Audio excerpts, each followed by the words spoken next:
Oke, nah jadi inilah menganalisa NP, penentuan NP atau jumlah gaya P.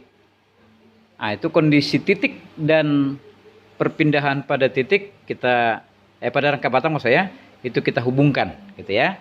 Perpindahan pada rangka batang ada dua, perpindahan horizontal dan vertikal. Nah, itulah kita hubungkan ke kondisi titik. Nah, kondisi titik itu pasti satu di antara tiga ini.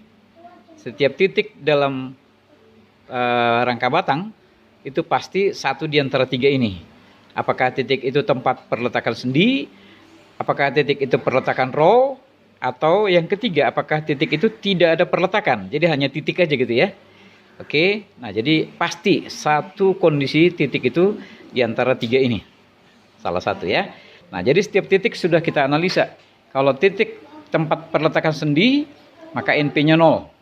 Kenapa?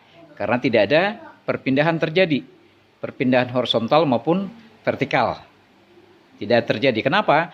Karena dia punya reaksi vertikal dan reaksi horizontal gitu ya. Maaf, tinjau horizontal dulu. Nah, dia punya reaksi horizontal dan vertikal. Demikian yang kedua, perletakan sendi, NP-nya 1. Kenapa? Karena perpindahan horizontal tidak ada yang nahan. Oke, nah tapi perpindahan vertikal tertahan dia. Nah, jadi hanya 1 NP.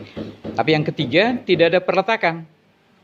Maka titik itu NP-nya ada 2. Artinya perpindahan yang 2 ini terjadi, horizontal maupun vertikal. Gitu ya. Oke.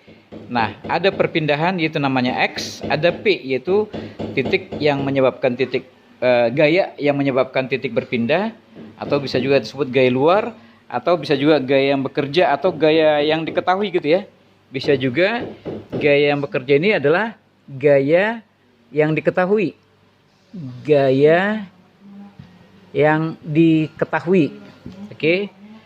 Ya, jadi P itu bisa tambahkan lagi gaya yang diketahui. Jadi pasti gaya P itu diketahui ya. Berapa besarnya pasti diketahui. Yang dicari adalah F, yaitu gaya batang atau disebut gaya yang tidak diketahui. Nah gitu. Oke, sekarang kita lihat contoh soal penentuan NP. Contoh soal penentuan NP.